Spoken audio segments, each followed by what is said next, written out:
This is Corona Reviews, and welcome to the Kobe Project. Join me as I go through the history and performance of the Nike Kobe line and see which model makes it to the top. Welcome everyone to episode 1 of the Kobe Project. My name is Jose Corona, and today I'm bringing you a detailed review on the Nike Zoom Kobe 1. Let's get started. So to get started, this is the Nike Kobe 1 Protro. Unfortunately, I do not own the OG Zoom Kobe 1 from 2005, but these are pretty close with some differences which I will point out. Just a little bit of the backstory. Lead designer Eric Avar was away on medical leave at the time that the Kobe 1 was to be produced. Thus, Nike basketball design director Ken Link stepped in to help create the Zoom Kobe 1.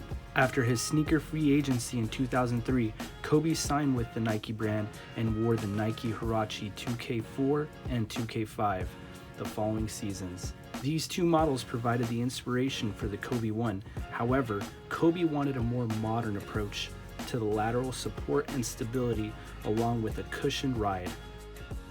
Now before we continue, I want you to take a look at this pair of Kobe's. This is an early prototype of the Kobe 1, and you can see that the black pair was probably created before the white one, with the white one looking a little bit more reminiscent of the one that we actually got in hand.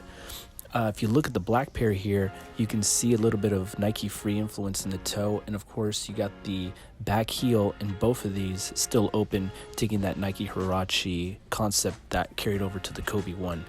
The carbon fiber shank plate is really excessive out here towards the outrigger, and you can see it here in the bottom tread. They went for a translucent outsole, it looks like, with that outrigger really stepping out in the second model attempt, looking more like the Kobe 1 that we all know and love. Kobe did not want the straps of the 2K4 and 5 and instead looked to focus on the collar, fit, and stability. The heel and forefoot Zoom Air was carried over from the 2K series for its outstanding cushioning, and at Kobe's request, the shoe was more padded and cushioned at the expense of some weight. Kobe was willing to sacrifice a few ounces in the shoe at this time. Because he came in weighing in at a higher weight than any season before at a ripped 225 pounds, he was prepared to carry a bottom-of-the-barrel talent-wise Lakers team and needed some extra cushioning for that. So to start off with the traction, we have a herringbone pattern with a very flat and nice no rocking back and forth sole.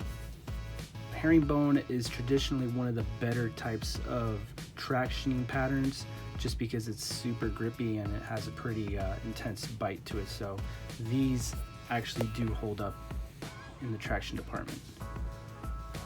Cushioning wise, this is the biggest change from the OG to the Protro model. The individual forefoot and heel Zoom airbags have been consolidated into a single full-length setup, which in turn allows for a tweaked carbon fiber midfoot shank for stability purposes. The Phylon midsole is also reduced in the Protro to give you a better on-court feel and help improve with some stability. The materials on the shoe definitely take it back to an early 2000s, late 90s with a full real leather upper. This gives the shoe a pretty cozy feel that hugs the feet, especially with that interior cushioning. I don't know if you can see the pads in there, but they feel better after every use, and after they're broken in, it really helps to keep snug into your foot.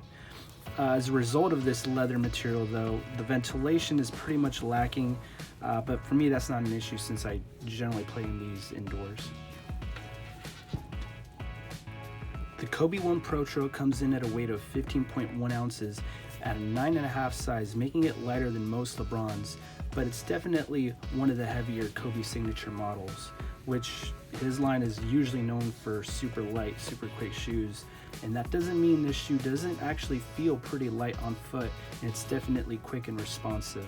So these are actually surprisingly light to play with.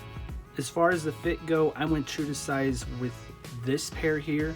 They do feel a little roomy, especially for me around the toe area here.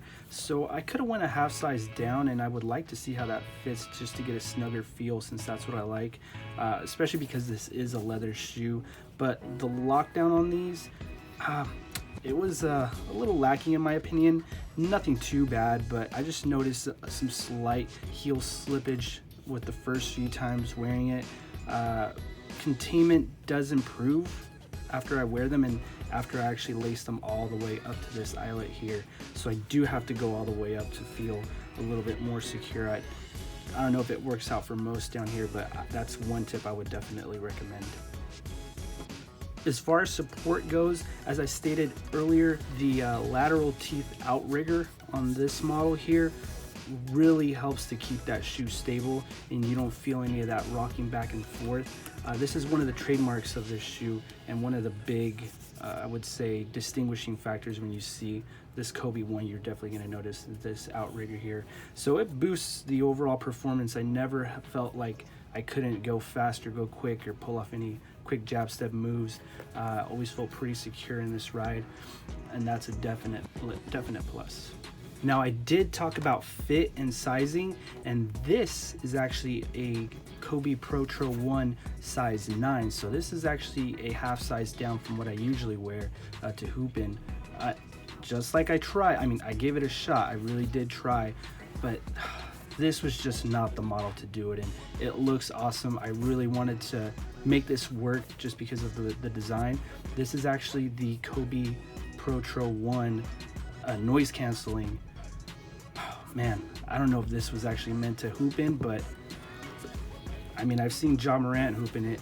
He played a whole game in it. I give him props because this shoe, as you can tell, has basically no padding around here, the ankle area and inside the shoe. So it just feels like a pretty flimsy, loose, stiff leather shoe on your foot, almost like some type of dress shoe or something like that. But man, when I tried to hoop in these, very uncomfortable, very tight here, very loose around this area, as you can see as far as the padding goes compared to your standard Kobe 1 Protro. You got cushioning all around their little pad right there, which definitely makes a difference because this one just was not it.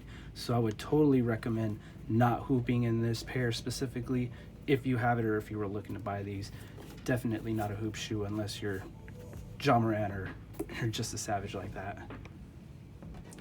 So in conclusion, this is one of the most iconic looking Kobe shoes ever. One of my favorite shoes in terms of looks. It's just amazing and beautiful, especially this pair for me. This is the Kobe Final Seconds, Kobe 1 Final Seconds. It has a little trademark 8. Most Kobe fans will remember that this is the colorway model that Kobe wore against the Suns during that first round playoff series where he sunk the last game-winning shot. And man, memories just come back to this colorway. Just a beautiful Lakers colorway for sure. A couple other pairs that I think are excellent looking as far as their colorways and collabs are the Kobe Undefeated Flight Jacket, the Kobe Minneapolis colorway, the Kobe 81 Points, and the Kobe Undefeated Camel Pack. Now it's time to score the Nike Zoom Kobe 1 Protro. First up is traction. Very good traction, very good grip and bite, especially on clean and even dusty courts. Rarely did I ever slip, and I would say that this is a very, very reliable ride. Gonna give it a 9 out of 10. As far as fit goes, like I stated earlier, it takes some time to break in, and I did have to lace all the way up to the top eyelet to prevent any sort of heel slippage. Due to that, I'm gonna have to say a 7 out of 10. When it comes to cushion and impact protection, the full-length Zoom is minimally noticeable, but it is sufficient enough for protection upon attacking and driving to the rim.